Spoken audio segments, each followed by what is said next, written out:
Եթերում ազատ լուրերի հիմնական թողարկումն է, ես Արա Աբրահամյանն եմ, բարի երեկո, օրվա իրադարձությունները նախ համարոտ։ Այսօր Քուչակ ապարան ճանապարհին միմյանց են բախվել ՆԳՆ ոստիկանության գվարդիայի Հոնդա ավտոբուսը եւ Նիսան Մագնիշի ավտոմեքենան։ Պատարի հետևանքով մահացել է 1, բուժ օգնության դիմել 12 անձ, իսկ 3 ողբերգական վթար էր տեղի ունեցել Շիրակի մարզում, դառնալով 6 մարդու մահվան պատճառ։ Շաբաթվա քրեական քրոնիկոնը։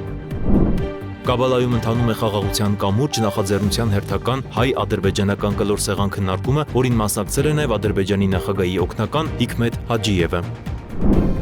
Իսլամաբադում ապրիլի 11-ին նախատեսված ԱՄՆ-Իրան բանակցություններից առաջ կողմերի միջև առանցքային տարաձայնությունները դեռ չեն հարթվել։ Թեհրանը շարունակում է որպես նախապայման առաջ քաշել Լիբանանում հրադադարի հաստատումը եւ իրանական ակտիվների ապաշրջափակումը, իսկ Վաշինգտոնը կոշտ հայտարարություններ անել թե Հորմուզի նեղուցի, թե Իրանի միջուկային ծրագրի վերաբերյալ։ Տեղական ինքնակառավարման մարմինների 2024-25 թվականներին կազմակերպված 4 ընտրությունների արդյունքները չեն բողոքարկվել։ Այս մասին Ազգային ժողովի պետաիրավական հարցերի մշտական հանձնաժողովի նիստում հայտարարել է ԿԸՀ նախագահ Վագն Հովհակիմյանը։ Նա տեղեկացրել է 24-25 թվականների գործունեության մասին հաղորդումը։ Երևանը շուտով կհայտնվի միջազգային հանրության ուշադրության կենտրոնում ընդունելով COP17 համաժողովը, որը համարվում է կենսաբազմազանության պահպանության ոլորտի կարևորագույն գլոբալ հարթակներից մեկը։ Մայրաքաղաքում արդեն մեկնարկել են նախապատրաստական աշխատանքները։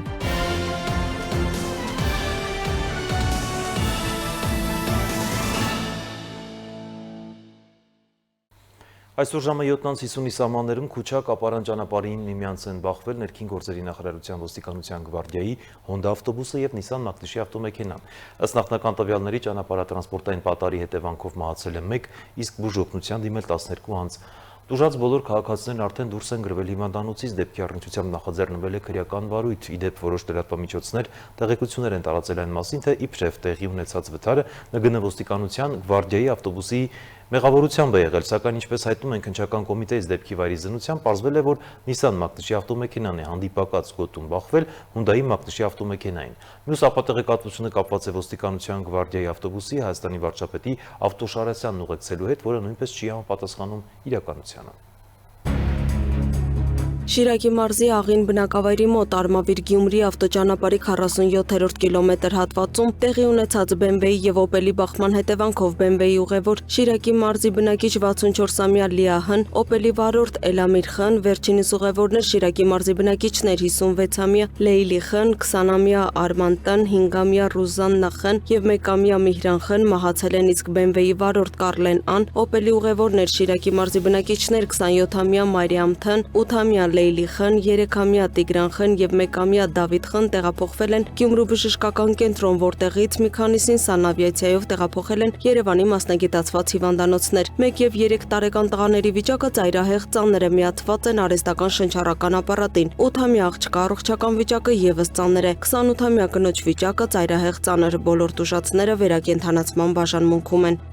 Նախկին վարչապետ Ազգային ժողովի նախկին նախագահ Հովիկ Աբրահամյանի եղբոր եւ փեսաների ապօրինի ծագում ունեցող գույքի բռնականցման վերաբերյալ հայցադիմումը ներկայացվել է հակակոռուպցիոն դատարան։ Դատախազությունը պահանջում է ավելի քան 1 միլիարդ 100 միլիոն դրամ, բազմաթիվ անշարժ եւ շարժական գույքեր։ 2023-ին նույնատիպ հայց ներկայացվել էր նաեւ Աբրահամյանի վերաբերյալ, իրավապահների ուշադրությունը գրավել էր այն, որ Հովիկ Աբրահամյանի եղբայրն ու փեսաներն ահռելի ունեցվածք են կուտակել մի պայմաններում, երբ տարիներ շարունակ եղել են պաշտոնատար անձ։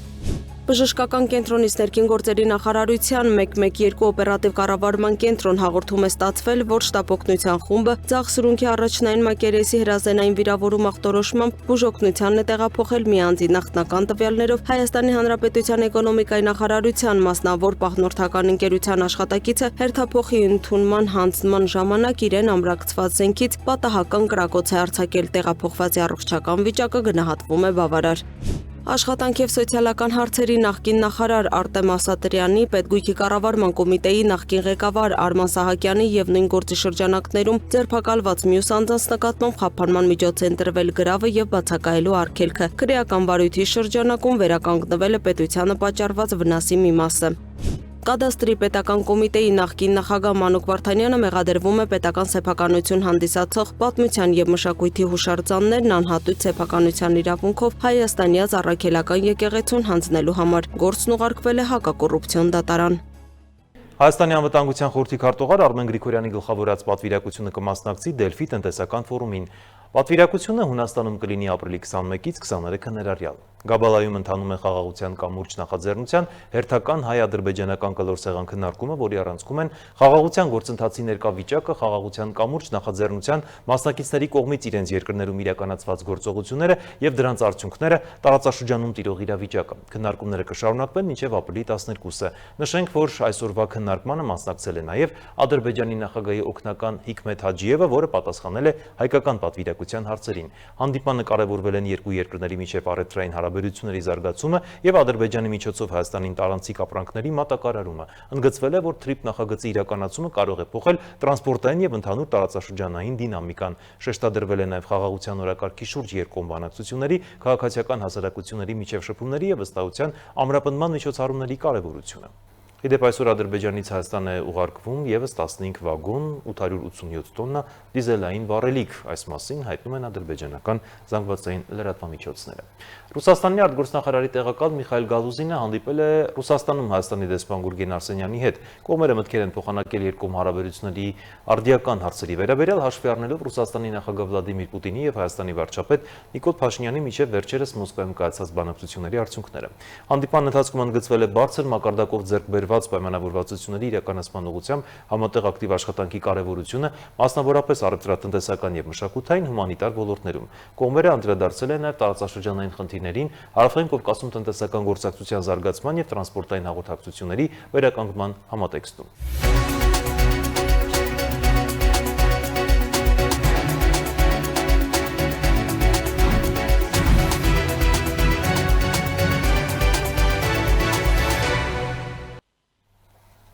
Իսլամաբադում ապրիլի 11-ին նախատեսված ԱՄՆ-Իրան բանակցություններից առաջ կողմերի միջև առանցքային տարաձայնությունները դեռ չեն հարթվել։ Թեհրանը շարունակում է որպես նախապայման առաջ քաշել Լիբանանում հրադադարի հաստատումը եւ իրանական ակտիվների ապաշրջափակումը, իսկ Վաշինգտոնը կոշտ հայտարարություններ անել թե Հորմուզի նեղուցի, թե Իրանի միջուկային ծրագրի վերաբերյալ։ Իդեպ ըստ Reuters-ի տեղեկությունների ԱՄՆ-ն համաձայնել է ապա սառեցնել իրանական ակտիվները։ Թեհրանը այս քայլը դիտարկում է որպես բարի կամքի դրսևորում եւ հնարավոր երկարաժամկետ համաձայնության հասնելու ազդանշան։ Իսլամաբադում ապրիլի 11-ին նախատեսված Ամերիկայի Միացյալ Նահանգներ Իրան բանակցություններից առաջ կողմերի միջև լուրջ տարաձայնությունները պահպանվում են։ Իրանի խորհրդարանի խոսնակ Մուհամմադ Բաղեր Ղալիբաֆը հայտարարել է, որ մինչև այժմ չեն կատարվել նախապես համաձայնեցված երկու պայմանները՝ Լիբանանում հրադադարի հաստատումն ու իրանական ակտիվների ապաշրջափակումը, եւ առանց դրանց բանակցությունները չեն մեկնարկի։ Թեհրանը շարունակում է պնդել, որ հենց այդ երկու հարցերն են իր հիմնական պահանջները։ Ամերիկայի Միացյալ Նահանգների նախագահ Դոնալդ Թրամփն էլ հերթին մեղադրել է Իրանին հրադադարի խախտման մեջ, անընդունելի է անվանել Հորմուզի նեղուցով անցնող լցանավերի համար սահմանված վճարները եւ հայտարարել, որ կողմերը համաձայնության են եկել մի շարք այլ հարցերի շուրջ, այդ թվում նեղուցը բաց պահելու թեմայով։ Նա նշել է, որ Թեհրանը մասնավոր շփումներում պատրաստակամություն է հայտնել հրաժարվել միջուկային զենքից, սակայն հրապարակային մակարդակում շարունակում է պնդել, որ ունի ուրանի հարստացման իրավունք։ Թրամփը նաեւ ասել է, որ առաջիկա 24 ժամում պարզ կդառնա հնարավոր է համաձայնության հասնել, թե բանակցությունների ձախողման դեպքում Ամերիկայի Միացյալ Նահանգները պատրաստ է վերսկսել հարվածները Իրանի դեմ։ Պակիստանի վարչապետ Շահբազ Շարիֆը հայտարարել է, որ բանակցությունները կսկսվեն ապրիլի 11-ին Իսլամաբադում, իսկ իրանական պատվիրակությունն արդեն ժամանել է Պակիստան։ Ըստ հաղորդումների պատվիրակությունը գլխավորում է Ղալիբաֆը։ Իսլամաբադը ժամանել նաև Իրանի արտաքին գործերի նախարար Աբբաս Արաղչին, իսկ կազմում ընդգրկված են քաղաքական, տնտեսական եւ ռազմական հարցերի մասնագետներ։ Ամերիկյան պատվիրակությունը գլխավորում է փոխնախագահ Ջեյդի Վենսը, որի կազմում են նաև Սթիվ Ուիթքոֆը եւ Ջարեդ Քուշները։ Վենսը հայտարարել է, որ Վաշինգտոնը պատրաստ է արդյունքի հասնել, եթե իրանական կողմը բանակցի բարեխղճորեն։ Իրանի գերագույն առաջնորդի ներկայացուցիչը նշել է, որ բանակցությունները կարող են տևել 2-3 օր, իսկ երկշաբաթյա հրադադարը գուցե բավարար չլինի վերջնական արդյունքի համար ու հաջողության դեպքում դրա ժամկետը պետք է երկարաձգվի։ Միաժամանակ հաղորդվում է, որ Ամերիկայի Միացյալ Նահանգների միջնորդությամբ Վաշինգտոնում նախատեսվում է հրադադարի շուրջ բանակցություններ նաև Իսրայելի եւ Լիբանանի միջև։ BBC-ի տվյալներով քննարկվում են հրադադարի հայտարարություններն ու ուղիղ բանակցությունների մեկնարկի հնարավոր ժամկետները։ Թրամփը հաստատել է, որ կոչ է արել Բենյամին Նեթանյահուին նվազեցնել ռազմական գործողությունների ինտենսիվությունը, իսկ Նեթանյահուն հայտարարել է, որ հանձնարարել է ուղիղ բանակցություններ սկսել Լիբանանի կառավարության հետ։ Հորմուզի նեղուցում իրավիճակը շարունակում է մնալ ծայրահեղ լարված։ Մեծ Բրիտանիայի առևտրային ծովային գործողությունների վարչությունը սպառնալիքի մակարդակը գնահատում է կրիտիկական, նույն գնահատականը տարածել տեղեկացելով նաև Պարսից եւ Օմանի ծոցերի վրա։ Վերջին 24 ժամում նեղուցով անցել է ընդամենը 4 բեռնատար նավ եւ 2 լցանավ, իսկ վերջին 48 ժամում հարձակում չի գրանցվել, սակայն երթևեկությունը չի վերականգնվել։ Իրանը պահանջում է, որ բոլոր տարանցիկ փոխադրումները նախապես համաձայնեցվեն իր զինված ուժերի հետ եւ կատարվեն իր սահմանած երթուղիներով։ Թեհրանը նաև հայտարարել է, որ չի հրաժարվի Հորմուզի նեղուցի վերահսկողությունից եւ պատրաստվում է ավելի խստացնել իր կառավարումն այդ ռազմավարական ուղու նկատմամբ։ Խաթամ Ալ-Անբիա կենտրոնական շտաբում ընդգծել են, որ Իրանը որևէ պայմաններում չի հրաժարվի իր օրինական իրավունքներից։ Պենտագոնի տվյալներով Իրանի դեմ գործողությունների սկզբից ի վեր վիրավորվել է առնվազն 390 ամերիկացի զինծառայող, որոնցից 346-ը անմիջական մարտական գործողությունների ընթացքում։ Զոհվածների թիվը հասել է 13-ի։ Ամերիկայի Միացյալ Նահանգների զինվորական ղեկավարության տվյալներով վիրավորների մեծ մասը տուժել է իրանական անօդաչու թռչող սարքերի հարվածներից։ Այսպիսով Իսլամաբադի բանակցություններից առաջ առանցքային հարցերը մնում են նույնը՝ Լիբանանում հրադադարը, իրանական ակտիվների ապաշրջափակումը, Հորմուզի նեղուցի գործունեության վերականգնումը, Իրանի միջուկային ծրագրերի շուրջ հակասությունները, նաև տարածաշրջանում շարունակվող ռազմական եւ դիվանագիտական զարգացումները։ Սոնա Գիշյան, Free News, Ազատ լուրեր։ Արդեն տեղի է ունեցել Միացյալ Նահանգների եւ Իրանի միջև անուղղակի բանակցությունների առաջին փուլը։ Թեհրանը ներկայացրել է իր կարմիր գծերը։ Ըստ Associated Press-ի, դրանք են Իրանի կողմից Հորմուզի նեղուցի վերահսկողությունը, փոխհատուցումներ, երկարատև հրադադար։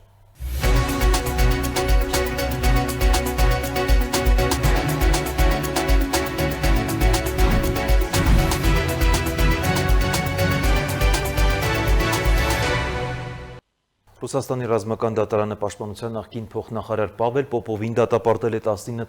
տարվա ազատազրկման կոռուպցիայի համար։ 69-ամյա Պոպովը ձերբակալվել է 2024 թվականի ամռանը Մոսկվայի մերձակայքում Պատրիոտ այգու կառուցման հետ կապված ենթադրյալ խարդախության գործով։ Միջազգային նորությունները տեսաշարով։ Ռուսաստանի Դաշնության Վլադիկավկազի Պարտիզանսկի նրբանցքի պահեստում պայթյուն է տեղի ունեցել։ Նախնական տեղեկությունների համաձայն այնտեղ պահվում էին հրավառ նյութեր, հայտնում է Մեդուզան։ Հյուսիսային Օսիայի ղեկավար Սերգեյ Մենյայլոն հղում անելով Հանրապետության առողջապահության նախարարությանը հայտնել է, որ պայթյունի հետևանքով վիրավորվել է առնվազն 14 մարդ։ Վիրավորներից առնվազն 4-ը գտնվում են ծանր վիճակում։ Նա հավելել է, որ վիրավորների թվում առնվազն 2 երեխա կա։ Հաղորդում է, որ պայթյունի հետևանքով զոհվել է 2 մարդ։ Նրանց մարմինները դուրս են բերվել փլատակների տակից։ Արտակարգ իրավիճակների նախարարության տվյալներով հրավառության տեխնիկայի պահեստի փլուզված տարածքը զբաղեցնում էր 800 քառակուսի մետր։ Պայթյունից հետո բռնկված հրդեհն արդեն մարվել է։ Բախումներ են տեղի ունեցել ոստիկանության եւ ցուցարարների միջև Հաագայում Լիբանանի եւ Պաղեստինի աջակցությամբ անցկացվող ակցիայի ընթացքում։ Ինչպես հաղորդվում է, մասնակիցները փորձել են մնալ խորհրդանի շենքի մոտ, ինչից հետո ոստիկանությունը սկսել է նրանց ցրել։ Մի քանի մարդ ձերբակալվել է։ Ուկրաինայի նախագահ Վլադիմիր Զելենսկին հաստատելով զատկական զինադադարը պահպանելու իր պատրաստակամությունը հայտարարել է, որ Ռուսաստանը հնարավորություն ունի չվերսկսել հարձակումները, նույնիսկ զատկից հետո։ Կրեմլը սակայն մերժել է հրադադարի հնարավորությունը։ Ինչպես մենք բազմիցս ասել ենք եւ ինչպես նախագահ Պուտինը նշել է, մենք հրադադար չենք ուզում։ Մենք խաղաղություն ենք ուզում, երկարատև, կայուն խաղաղություն, ասել է Կրեմլի խոսնակ Դմիտրի Պեսկովը, գրում է BBC-ի ռուսական ծառայությունը։ Քիշնևի օդանավակայանում տագնապ է հայտարարվել ենթադրյալ տեղադրված ռումբի մասին հաղորդման պատճառով, ինչի հետևանքով ուղևորներն ու անձնակազմը տարանվել են շենքից։ Այս մասին հայտնում է Newsmaker-ը։ Մոլդովայի սահմանապահ ոստիկանությունը նշել է, որ ուղևորների գրանցման գործընթացը ժամանակավորապես կասեցված է, իսկ չվերթների չվացուցակը կարող են փոփոխվել։ Հատուկ ծառայություններն իրականացնում են ստուգումներ։ Խնդրում ենք ըմբռնումով մոտենալ եւ պահպանել հանգստություն։ Մենք լրացուցիչ տեղեկատվությամբ հանդես կգանք ավելի ուշ, հայտնել են սահմանապահ ոստիկանությունից։ Ամերիկյան Օրիոն տիեզերանավը, որն Արտեմիս 2 առաքելության շրջանակում լուսնի շուրջ թռիչք է կատարել, վերադառնում է երկիր, հաղթահարելով ճանապարհի կեսից ավելին, հայտնում է ՆԱՍԱ-ն։ Ամերիկյան տիեզերանական գերատեսչության տվյալներով ներկայում տիեզերանավը անձնակազմի 4 անդամով գտնվում է մոլորակից մոտ 160,000 կիլոմետր հեռու։ Օրիոնը պետք է վայրեջք կատարի ուրբաթ Կալիֆոռնիայի Սան Դիեգո քաղաքի մոտակայքում։ Լուսին թռիչքն ու վերադարձը կտևի 10 օր։ Օրիոն տիեզերանավը արձակվել է CLS ծանր հրթիռ օգնությամբ Ֆլորիդայի Քեյփ Կանավերալ Հրվանդանի տիեզերակայանից անցյալ չորեքշաբթի։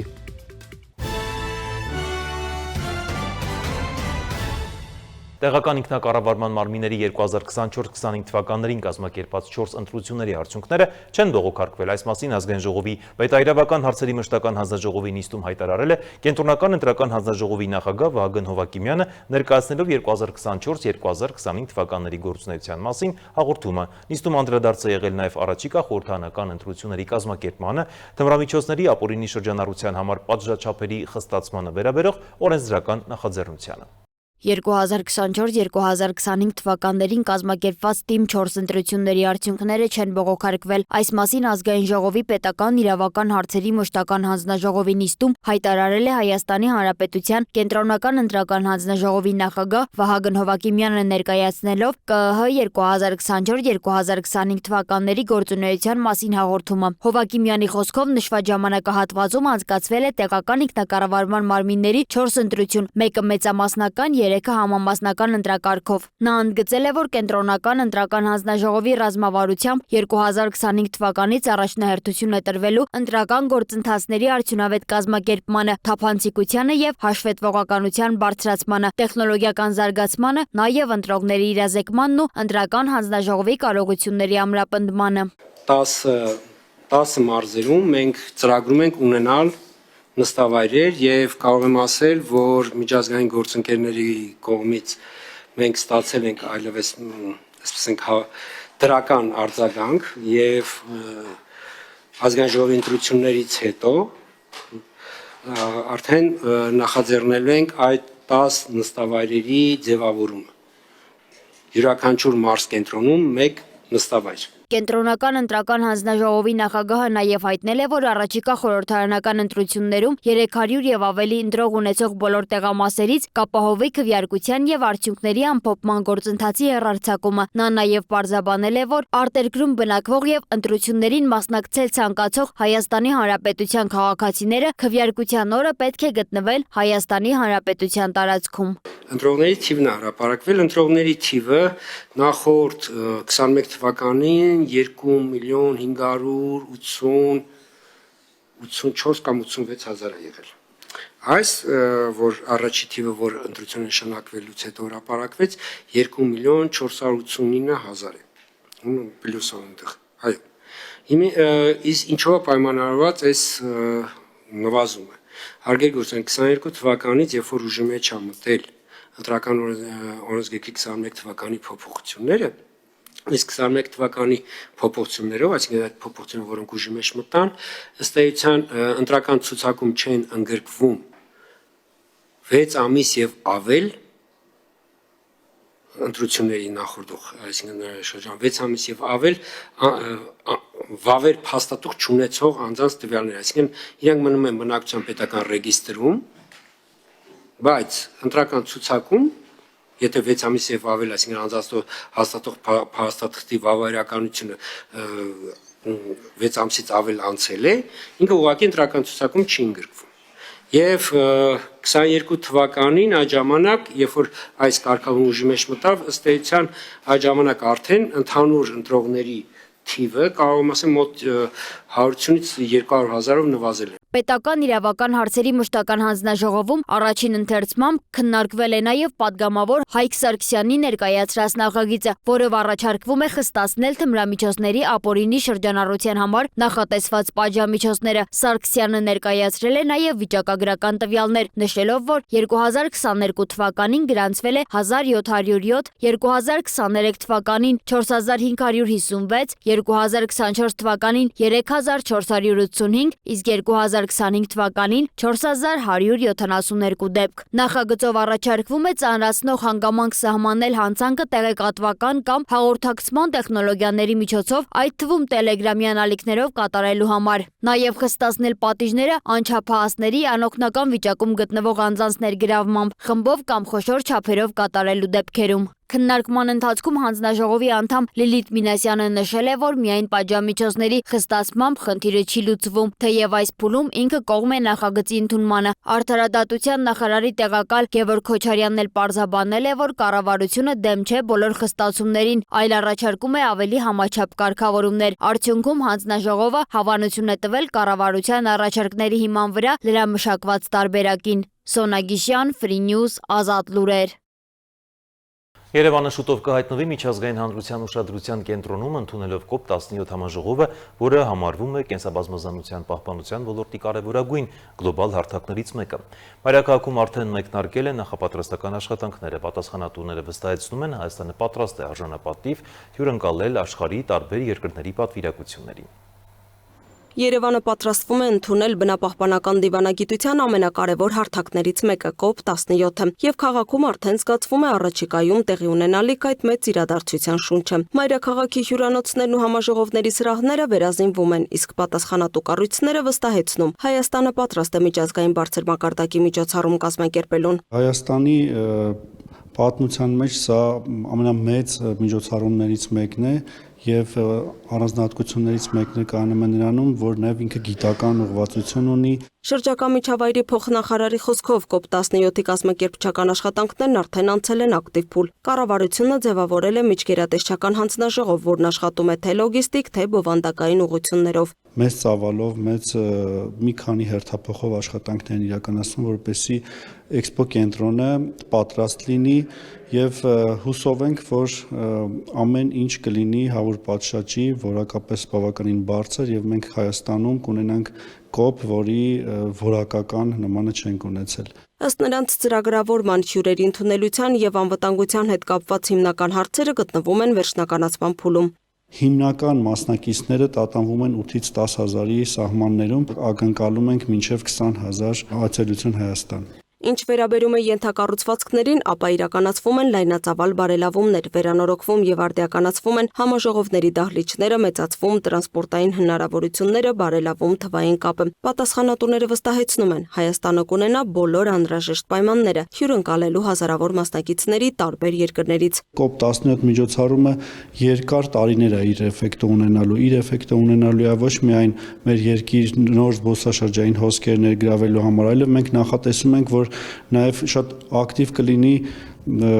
սննդի туриզմը Հայաստանում, որ մարդիկ կգան ծանոթանան մեր ավանդույթներին։ COP17-ի շրջանակում քննարկման առանցքում կլինեն կենսաբազմազանության պահպանության, կլիմայի փոփոխության ազդեցության մեղմացման, էկոհամակարգերի վերականգնման եւ կայուն զարգացման հարցերը։ Առանձնահատուկ ուշադրություն կդարձվի նաեւ զարգացող երկրների խնդիրներին եւ միջազգային գործակցության ամրապնդմանը։ Հայաստանը ինքն էլ բավականին լուրջ քննություն է հանձնելու, ինչը կարծում եմ շատ մեծ հնարավորություն է նաև մեզ համար, որպեսզի այդքան մասնագիտական հայացք ուղղվի դեպի Հայաստան, Հայաստանը գնահատվի եւ մենք էլ հնարավորություն ունենանք ավելի լավարկելու, կատարելագործվելու եւ ավելի լավ շրջակա միջավայր ունենալու նաեւ մեր քաղաքացիների եւ երկրի համար։ Հայաստանը պատրաստվում է համաժողովում ներկայացնել իր կենսաբազմազանության թե խնդիրները, թե ձեռքբերումները։ Կներկայացվեն անտառների վերականգնման ծրագրերը, պահպանվող տարածքների ընդլայնման քայլերը, նաև վտանգված տեսակների պահպանության ուղղությամբ իրականացվող նախաձեռնությունները։ Միաժամանակ չի շրջանցվի նաև արկա մարտահրավերների, ջրային ռեսուրսների կառավարման եւ հողերի դեգրադացիայի թեման։ Ակնկալվում է, որ Հայաստանը հանդես կգա նաև կոնկրետ նախաձեռնություններով։ Դրանք վերաբերում են տարածաշրջանային գործակցության խորացմանը, կենսաբազմազանության պահպանության նոր մեխանիզմների ներդրմանը եւ ֆինանսավորման լրացուցիչ աղբյուրների ներգրավմանը։ Որպես հյուրընկալող կողմ իհարկե մենք կունենանք նաև մեր նախաձեռնությունները, որոնք միտված կլինեն համաշխարհային բնապահպանական խնդիրների լուծմանը, եթե ոչ ամբողջական լուծմանը, ապա գոնե մեկ քայլ առաջ գնալուն, նաև միտված կլինեն մեր երկիրը եւ մեր մշակույթը, մեր ավանդույթները, մեր սնունդը, մեր կատարած աշխատանքը բնապահպանության ոլորտում ցույց տալուն։ Ի վերջո Հայաստանը COP17-ից սպասում է ոչ միայն միջազգային հեղինակության բարձրացում, այլև գործնական արդյունքներ, նոր գործընկերություններ, ներդրումային ծրագրեր եւ բնապահպանական քաղաքականության ամրապնդում։ Հայաստանը այս պահին գտնվում է աշխարհի բնապահպանական քարտեզի կենտրոններից մեկում, որովհետեւ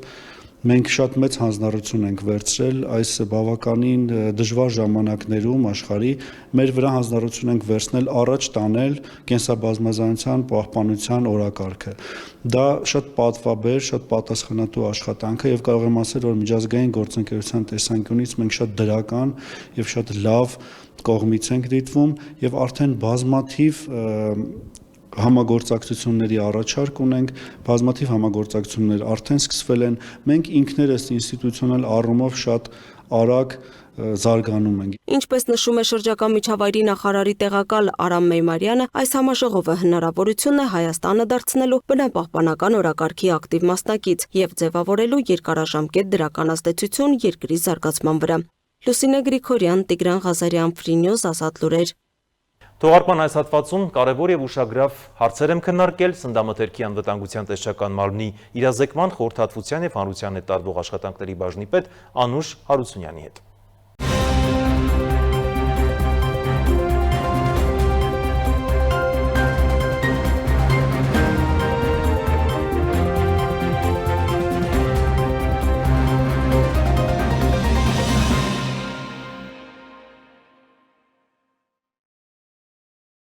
Բարի երկու Տիկին Հարությունյան, շնորհակալություն հրավերն ընդունելու համար։ Ես եմ շնորհակալ հարթակը տրամադրելու համար, կարծում եմ կարևոր հարցեր կքննարկենք։ Վստահաբար կարևոր հարցեր են քննարկելու եւ խոսելու ենք ամենակարևոր թեմաների մասին, որը բոլորիս է վերաբերվում, խոսքը սննդի անվտանգության տեսչական մարմնի գործառույթների եւ կատարվող աշխատանքի, նաեւ ինչու՞ չէ, մյուս բոլոր կարևոր թեմաների մասին ենք խոսելու։ Բայց նախքան բուն հարցերին անդրադառնալ, կցանկանայի, որպեսզի դուք ոլորտի մասնագետ, պրոֆեսիոնալ այդ հարթակում ասեիք, ինչ գործառույթ է իրականացնում առհասարակ սննդի անվտանգության տեսչությունը, այդ մարմինը ինչ է անում, որովհետև շատերի մոտ, շատ քաղաքացիների մոտ տպավորությունն է, որ այնպիսի չար կառույց է, որ գալիս է բոլորին տուգանում եւ գնում է, բայց իրականում ճիշտ հակառակը, դա այն կառույցն է, որը նպաստում է, որ մարդիկ ավելի առողջ ու երկար ապրեն։ Գիտեք, այնինչ տպավորություն, որ ունի հանրությունը, որ գալիս տուգանում եւ գնում է, մասամբ ճիշտ է։ Այո, մենք տուգանում ենք։ Մենք նաեւ գործունեություն ենք կասեցնում, բայց միայն այն տնտեսավարողների մոտ, որոնք պարտաճանաչ չեն, որոնք իրենց գործը անում են ոչ այնպես, ինչպես պիտի անեն։ Սննդամթերքի անվտանգության տեսչական մարմինը ինքը տեսչական գործողություն իրականացնող մարմին է սննդամթերքի անվտանգության, անասնաբուժության եւ բուսասանիտարիայի ոլորտներում։ Ինչ է սա նշանակում, որ ֆերմայից կամ դաշտից պատարակախ ամբողջ գործընթացը վերահսկվում է սննդամթերքի անվտանգության տեսչական մարմնի կողմից։ Սկսած բույսի աճեցնելուց, այստեղ արդեն խորհրդատվությունն է, ինչպես անել,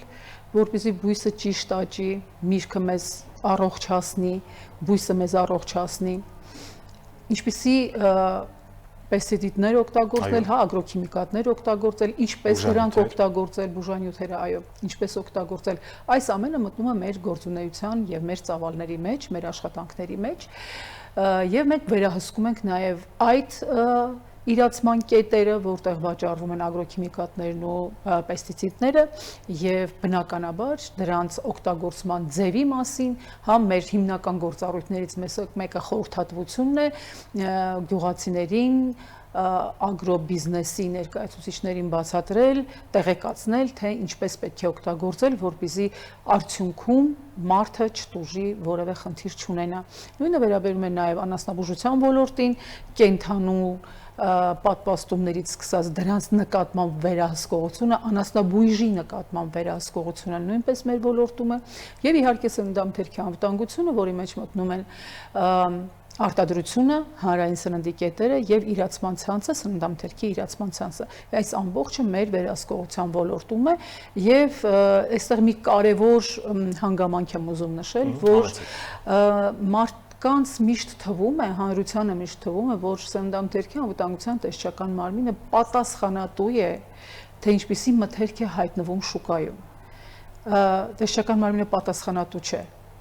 Տեսչական մարմինը վերահսկում է, իսկ պատասխանատուն արտադրողն է։ Դրա համար էլ տուժում է եւ տուգանքի է ենթարկվում, այո, արտադրողը։ Շատ լավ, դուք շատ հանգամանալից եւ շատ հանրամատչելի ներկայացրեցիք, բայց այդուհանդերձ այն ինչպես է այդ աշխատանքն իրականացվում։ Մի փոքր ավելի մասնավորեցնենք, դուք գնում եք, հա, ձեր աշխատողները գնում են տեղում աշխատում են, ասենք ֆերմերային տնտեսությունների հետ կամ նույն այդ մսի արտադրության, սպանդանոցների, ինչպես է այդ գործառույթն իրականացվում, որպեսզի ավելի քաղաքացին իրազեկ լինի եւ ավելի հասկանա, որ իսկապես այս կառույցը նպաստում է, որ դու ավելի առողջ ու ավելի ճիշտ ձևով քո կենսակերպը կազմակերպես։ Տեսեք ինչն է խնդիրը։ Մենք ունենք օրենսդրական դաշտ եւ մենք օրենսդրական դաշտից դուրս որևէ գործողություն անել չենք կարող։ Մենք ունենք ստուգումների ծրագիր, պլան, որը հաստատվում է նախորդ տարվա դեկտեմբերին հաջորդ տարվա համար։ Այսինքն այդ պլանից շեղվել եւ դա իրականացում է ռիսկերի հիման վրա, ռիսկերի վերլուծության եւ ռիսկերի կառավարման հիման վրա, որ կազմակերպությունն է ավելի ռիսկային, որտեղ պետք է կրկին անգամ մտնել նախորդ տարի ինչպիսի արդյունքներ են եղել, լավ, ռիսկերը հաշվարկվում են, դրա հիման վրա կազմվում է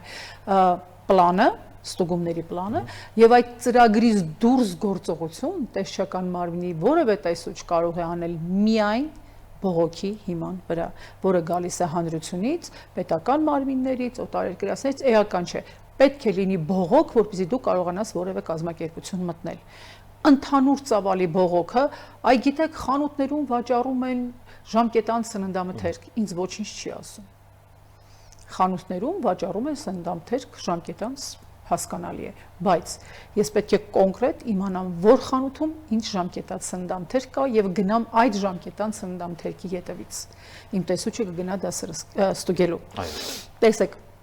ստուգումների ծրագիրը գրեթե 1000 տնտեսվարող են։ Մենք ունենք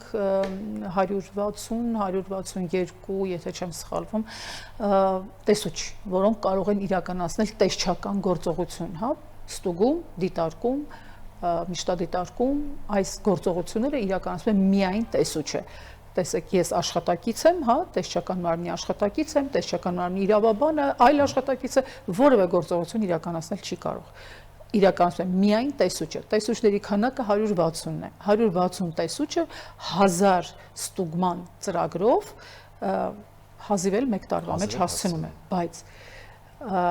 մենք մոտավորապես կրկնակի, մոտ 1000 կամ 1200-ից ավել բողոքներ ենք ունենում եւ մեր տեսչական գործողությունը տարածվում է գրեթե 2000-2200 տնտեսվարողի վրա տարվա ընթացքում, դա ուզում եմ պատկերացնել ահռելի քանակություն,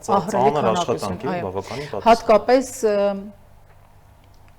բողոքների հիման վրա մեր արագ արձագանքման բաժին գոյություն ունի, արագ արձագանքման բաժինն է շատ արագ փորձում այդ խնդիրը կարգավորել եւ արձագանքել նայած թե ինչ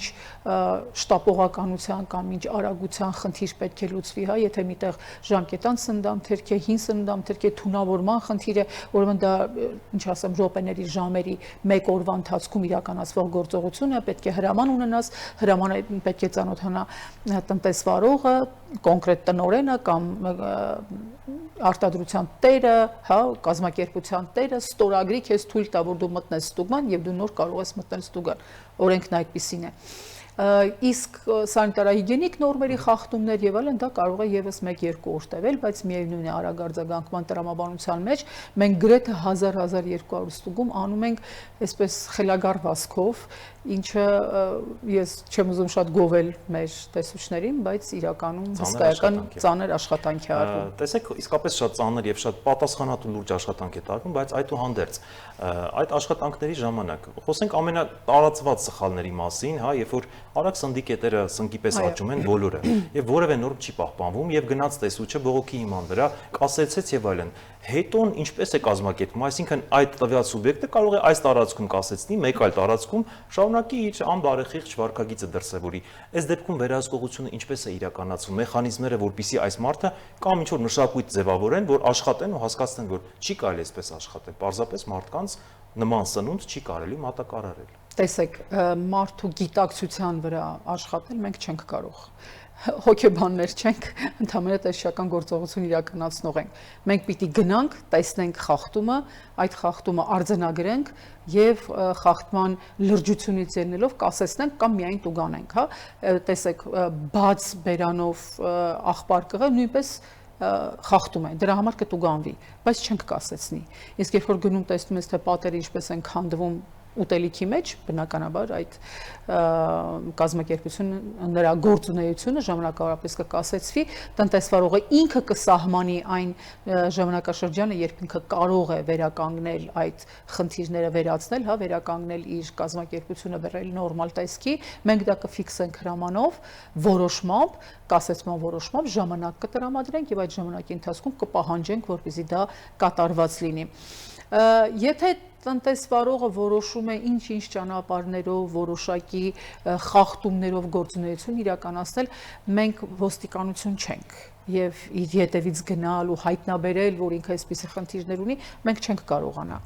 Մենք ֆիքսում ենք կրկնում եմ, միայն այն, ինչը մեզ ասում է ահազանգողը։ Կամ մենք անում ենք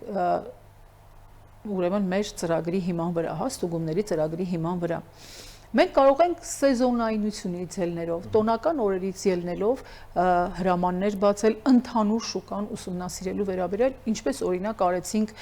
ինչպես տեսակ ձվի շուկայում, զատկի տոնին ընդառաջ, դա արվում է ամեն տարի եւ այս տարի նույնպես արվեց, եւ խախտումներ հայտնաբերվեցին, եւ խախտումներով խմբականակները շուկայից դուրս բերվեցին, հետկանչի կարգադրագրեր տվեցին։ Մարդկանց թվում է, որ երբ որ ասում ես խախտում ես հայտնաբերել եւ տրվել է կարգադրագիր հետկանչի ոչնչացման եւ այլնի համար, հա, եթե խմբականակը խնդրեմ ունեցե, նույն տեսուչը կամ նույն տեսչական մարմինը հիմա պիտի գնա խանութներ ու սկսի հավաքել այդ ապրանքը։ Այդպես չէ։ Կարգադրագիրը տրվում է տնտեսվարողին, տնտեսվարողը պարտավոր է մի քանի օրվա ընթացքում, հա, դե հասկանալի ամբողջ հանրապետությունով մեկ եթե խմբականակը տարածված է, ուրեմն 1-2 օր տևում է այդ խմբականակը հավաքելու համար։ Եվ նորից, այս դեպքում տեսեք, ես ինչքան ասում եմ, գալիս է հանրության եւ մեր կապը։ Այո։ Եթե հանրությունը այնքան չսիրի իր պետությունը, որ որոշի, որ ինքը այո ամեն խախտման մասին պիտի ասի, տեղեկացնի եւ խախտվողը պատժվի, մենք անընդհատ խնդիր ենք ունենալու, որովհետեւ մարդիկ ավելի շատ մտածում են, այ կներեք, ես գործ տվող չեմ տրամաբանության մեջ, բայց դա գործ տալ չի, դա հենց այդ դրա մասին եմ ուզում խոսել, առողջությունը խնայելու տրամաբանությունը։ Այդ կապը ոնց կարող է, դա էլ է մշակույթ, հասկանում եք, դա էլ ենթագիտակցություն է, կրթություն է։ Դա իրազեկման խնդիր է, կրթվելու խնդիր է։ Մենք մեր հնարավորությունների առավելագույնը օգտագործում ենք դա բացատրելու համար, օգտագործում ենք սոցցանցերը, մեր կայքերը, ձեզ հեռուստատեսությունը եւ ռադիոն, զանգվածային լրատվամիջոցները պիտի գոհունակությամբ ֆիքսեն, որ լրատվամիջոցները մեզ շատ օգնում են, երբեք չի եղել, որ մենք ուզենանք որևէ իրազեկման ակցիա կազմակերպել եւ ներգրավել զանգվածային լրատվամիջոցներին եւ ունենանք մերժում, երբեք չի եղել, միշտ աջակցել են, միշտ օգնել են, հնարավորինս փորձում ենք օգնել, իհարկե իրազեկել, իսկապես գիտեք ինչն է խնդիրը, եկեք ես 10 տարի է համակարգում եմ Եվ 10 տարվա ընթացքում փոփոխությունը, եթե այդ առաջի օրվանից մինչև այսօր գամ եւ նայեմ թե հանրությունը ինչպես է փոխվել եւ ինչպես է արձագանքում սննդամթերքի անվտանգության խնդիրներին, գիտեք, ես կասեմ, որ բրավո մեր ժողովուրդ։ Բավականին լուրջ աշխատանք է տարվել նաև։ Ոչ միայն լուրջ աշխատանք է տարվել, մարդիկ իրենք փոխվում են, թվում է թե չեն փոխվում։ Մենք անընդհատ նեգատիվին ենք ուշադրություն դարձնում, ցավոք սրտի, բայց մենք պիտի շատ նաև դրականին ուշադրություն դարձնենք, որովհետև իրականում կա դրական փոփոխություն հսկայական։ Մարդիկ հիմա ասեք, առաջինը դուք, երբ որ մտնում եք խանութ եւ վերցնում եք որպես Պիտանելիության ժամկետը պարտադիր։ Դուք գիտեք, եթե ես դա հարց տա 3, 4, նույնիսկ 5 տարի առաջ ինչ-որ մեկին ասեի ինչ ես նայում, կասեր ոչինչ էլ չեմ նայում, դրածա վերցնում գնում եմ։ Չէ, բայց դա իրականում նաև ձեր ծանր աշխատանքի արդյունքն է։ Այո, չեմ ուզում շղթել, իհարկե, նաև այդ աշխատանքի արդյունքն է, բայց նաև այդ աշխատանքի արդյունքն է, որ մարդիկ փոխվում են։ Ես ամեն անգամ, երբ որ բողոք եմ ստանում, երբ որ մարդը բողոքում է, երբ որ մատնացույց է անում խնդիրը, ես շատ ուրախանում եմ դրա վրա։ Ավելի շատ եմ ուրախանում, երբ որ դա լինում է փոքր խանութները, հավատացեք, որովհետև երբ որ մեծ խանութների մասին է խոսքը, լինում է անդիմություն, չէ՞, այսպես ոչ մեկի չի ճանաչում, բողոքում են, այ անուններ չեմ ուզում տալ, մեկ ցանցերում, այստեղ էս խախտումը հայտնաբերեցինք, այնտեղ են խախտումը հայտնաբերեցինք, բայց երբ որ փոքր խանութներից, երբ որ մարդիկ բոլորը իրար ճանաչում են, գյուղերից խնդիր է լինում եւ բողոքում են, ասում են ոչ, մենք չենք ուզում, որ մեր գյուղում այս խնդիրը լինի եւ եկեք կարգավորեք, որովհետև այս խանութում վաճառվում է ժամկետան սննդամթերք կամ ոչ թարմ սննդամթերք, մի խոսքով, հա, խախտումներով սննդամթերք, դա իրոք հասկանում ես, որ ուրեմն ինչ-որ բան փոխվում է, ուրեմն մարդը մտածում է ոչ միայն անձամբ իր խնդիրների մասին, այլ նաև ընդհանուր հանրային առողջության։ Մենք շատ հաճախ ենք խոսում մեկ առողջություն սկզբունքից, հա, ես նոր շեշտեցի ֆերմայից կամ դաշտից պատարագող սկզբունքը, այսինքն երբ որ կենթանին առողջ է, քո սեղանին հայտնվում է առողջ սննդամթերք, բույսը առողջ է, քո սեղանին հայտնվում է առողջ սննդամթերք, ամբողջը այնքան կապակցված է իրար հետ։ Շատ լավ, Տիկին Հարությունյան, թեման իսկապես շատ կարևոր է, կարող ենք շատ երկար խոսել, բայց մեր եթերային ժամանակը կարծես սպառվում է, ես կցանկանայի ամփոփենք եւ նաեւ խոսենք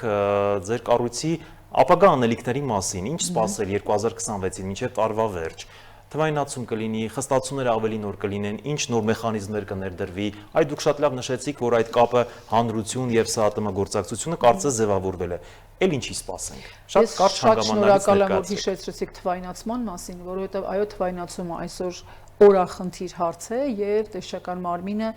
բոլոր ջանքերը այդ ուղղությամբ գործադրում է։ Մենք մի քանի անգամ արդեն պիլոտային այսպես ծրագիր արել ենք, որպեսզի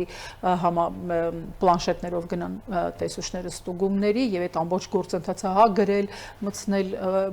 համակարգիչ, այդ ամբողջ գործընթացը աշխատատար է, ժամանակ է քեզանից խլում, հա, որպեսզի այդ ամբողջը արագացված լինի։ Հույս ունեմ, որ այս տարի կփորձենք արդեն աշխատել դրանով։ Պիտի ասեմ, որ սպանդանոցային ծրագիրը, սպանդանոցների վերահսկման ծրագիրը արդեն թվայնացված է եւ մենք կարողանում ենք այդպես աշխատել, այսինքն մենք տեսնում ենք, թե որ սպանդանոցից ինչ կենթանի սպանդի ենթարկվեց, ինչքան դուրս եկավ, ուր գնաց, հա, որ իրացման կետը գնաց եւ երբ որ գնում ենք իրացման կետ արդեն սպանդանոցային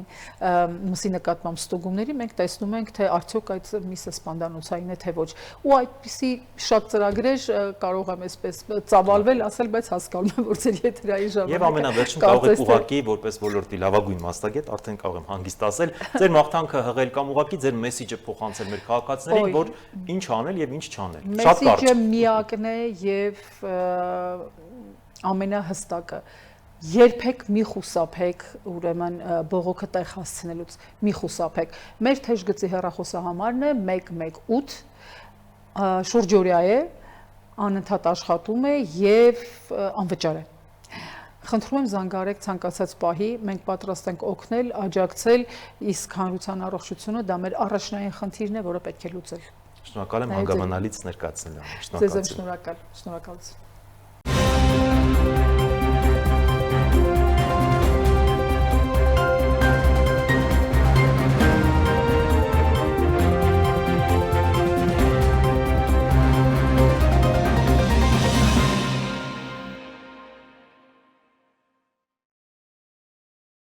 Այսքանը ցտեսություն։